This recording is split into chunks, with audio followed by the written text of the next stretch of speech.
आज की सबसे बड़ी खबर, पूर्वोत्तर के 3 राज्यों के विधानसभा चुनाव के नतीजे अब आ चुके हैं। आप अपनी स्क्रीन पर तीनों राज्यों के नतीजे देख सकते हैं। बात त्रिपुरा की करेंगे तो बीजेपी और सहयोगियों को 33 सीटें मिल रही हैं, यानी बहुमत का आंकड़ा पार कर लिया है। वहीं सीपीएम और कांग्रेस गठबंधन को 14, त्रिपुरा के खाते में 13 सीटें गई हैं। नागालैंड की बात करते हैं। नागालैंड की बात करेंगे तो 60 सीटों में एनडीपीपी और बीजेपी के गठबंधन को 37 सीटों के साथ स्पष्ट बहुमत मिलता दिख रहा है, जबकि एनपीएफ के खाते में 2 सीटें हैं। और त्रिपुरा की अगर हम बात करें तो इसकी जानकारी अब आप देखिए किस तरह से त्रिपुरा में 60 सीटें हैं विधानसभा की और बीजेपी प्लस 33 सीटें, यानी बीजेपी के खाते में 33 सीटें, लेफ्ट के पास 14 और त्रिपुरा की हम बात कर रहे हैं 13 सीटें और अन्य का खाता ही नहीं खुला है। तो ये पूरा अभी तक का समीकरण ये त्रिपुरा का हम आपको बता रहे हैं।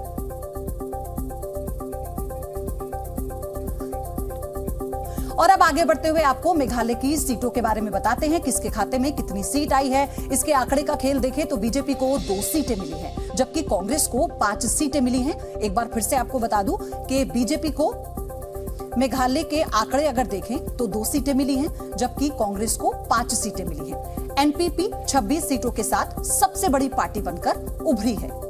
ममता बनर्जी की टीएमसी को 5 सीटें मिली हैं, जबकि अन्य के खाते में 21 सीटें हैं।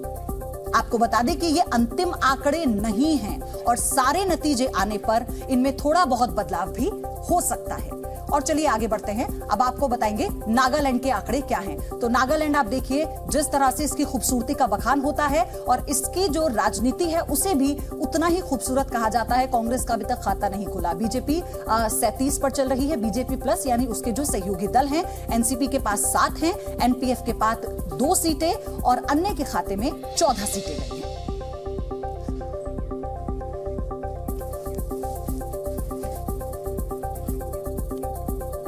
यूपी के उमेशपाल हत्याकांड में योगी सरकार अब फुल एक्शन में दिख रही है। प्रयागराज में आज फिर से बुलडोजर की कार्रवाई देखने को मिली है। सीएम योगी आदित्यनाथ के माफिया को मिट्टी में मिलाने की शपथ के बाद प्रयागराज विकास प्राधिकरण एक्शन मोड में है। इसीलिए आज उमेशपाल हत्याकांड में आरोपी अतीक अहमद के करीबी सफदर अली के मकान पर प्रयागराज में बुलडोजर चला।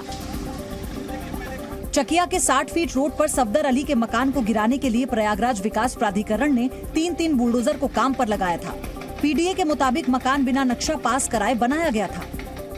जो बुलडोजर है वो एक साथ जो है उन्होंने जो है ध्वस्तीकरण की कार्रवाई को शुरू कर दिया है और पूरे इसे मकान को जो कि अवैध बना हुआ है इसे मिट्टी में मिलाने की कवायद शुरू हो चुकी है।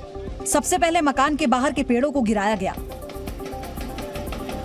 फिर 4 दीवारी को तोड़ा गया। 4 दीवारी के साथ साथ नीचे की मंजिल की दीवारों और पिलर को भी तोड़ने का काम शुरू कर दिया गया।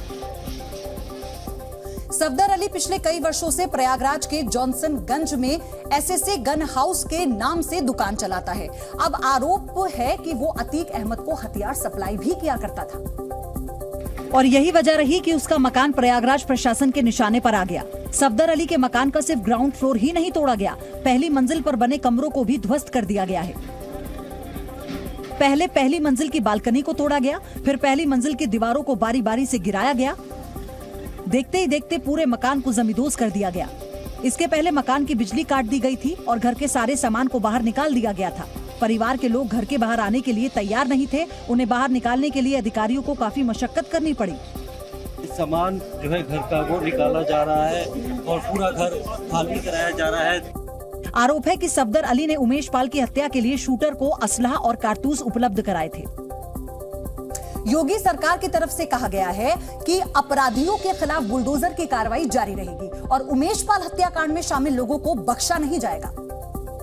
यूपी विधानसभा पहुंचे यूपी के डिप्टी सीएम केशव प्रसाद मौर्य ने कहा कि उमेशपाल और 2 पुलिसकर्मियों के हत्यारों को खोज निकाला जाएगा। उन्होंने कहा कि बुलडोजर की कार्रवाई जारी रहेगी। समाजवादी पार्टी और उसके मुखिया श्री अखिलेश यादव जी अलग थलग पड़ गए। कभी अपराधियों का साथ और परिवार का विकास पर, कभी माफियाओं का साथ।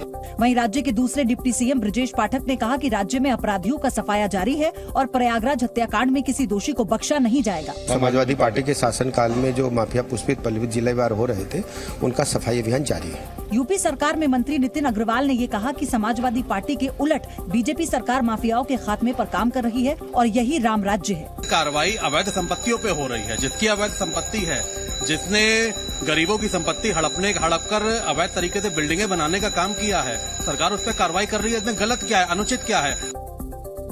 यूपी के सीएम योगी आदित्यनाथ आज भी विधान परिषद में विपक्ष पर जमकर बरसे। बजट पर चर्चा के दौरान उन्होंने पिछली सरकारों पर माफिया को बढ़ावा देने का आरोप लगाया। इसके लिए सीएम योगी ने वर्ष 2017 से पहले के समय का जिक्र किया और कहा कि तब राज्य में संगठित अपराध के साथ समानांतर सरकार चलती थी। उन्होंने कहा कि पिछली सरकारों में हर तरह के माफिया राज्य में पनप रहे थे, लेकिन अब हम प्रदेश में माफिया को खत्म कर रहे हैं। हर प्रकार का माफिया प्रदेश के अंदर हावी हो गया। कहीं संगठित अपराध को संचालित करने वाला माफिया था, कहीं भू माफिया था। विपक्ष पर हमला बोलते हुए सीएम योगी ने कहा कि समस्या का समाधान इस पर निर्भर करता है कि आपका सलाहकार कौन है। उन्होंने कहा कि शकुनी को पालोगे तो सत्यानाश होगा ही। दुर्योधन का सलाहकार शकुनी था और अर्जुन का कृष्ण था। परिणाम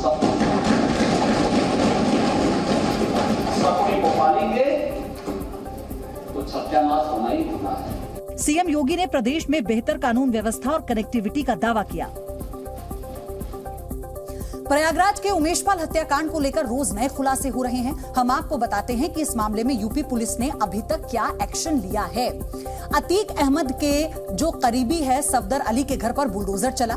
प्रयागराज विकास प्राधिकरण की बुलडोजर की कार्रवाई जारी रहेगी। उमेशपाल हत्याकांड के आरोपी गुड्डू मुस्लिम और गुलाम के मकानों पर बुलडोजर चलेगा।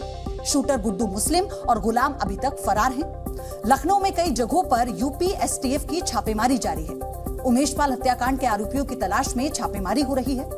अतीक अहमद के ग्रेटर नोएडा के घर पर यूपी एसटीएफ ने छापेमारी की। अतीक अहमद को गुजरात से यूपी लाने की कोशिश जारी है।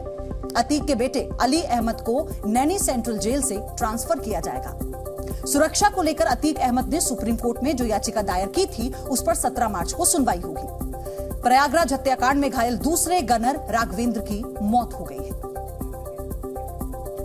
उमेशपाल हत्याकांड के आरोपियों के खिलाफ पुलिस को ताबड़तोड़ एक्शन इस वक्त देखने को मिल रहा है। UP STF mafia Atiq Ahmed की संपत्तियों की खोजबीन में जुटी है।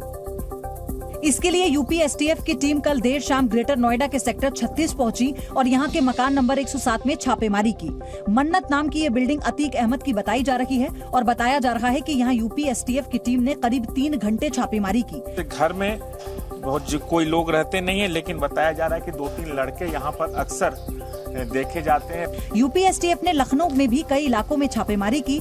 मड़ियाफ, ठाकुरगंज चौक सहित कई इलाकों में अतीक के गुर्गों की तलाश में छापेमारी की गई। प्रयागराज हत्याकांड में माफिया अतीक अहमद और उसके परिवार के लोगों की मुश्किलें अब बढ़ने वाली हैं। उमेशपाल की हत्या को लेकर यूपी पुलिस अतीक से पूछताछ कर सकती है। इसके लिए यूपी एसटीएफ की टीम गुजरात पहुंच गई है। अहमदाबाद के साबरमती सेंट्रल जेल में माफिया अतीक अहमद बंद है। उसे हाई सिक्योरिटी जोन में रखा गया है। वही जेल है जहां पे अतीक अहमद को 2019 में रखा गया है, यहाँ पे ट्रांसफर वारंट से। और ये हाई सिक्योरिटी जोन के अंदर अभी अतीक अहमद ये गुजरात की साबरमती सेंट्रल जेल है, वहाँ पे अंदर है। वहीं अतीक अहमद की याचिका पर सुप्रीम कोर्ट में 17 मार्च को सुनवाई होगी।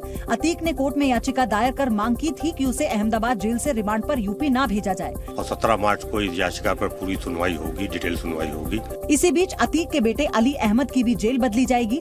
अली अहमद को नैनी सेंट्रल जेल से राज्य की दूसरी जेल में भेजने का फैसला किया गया है।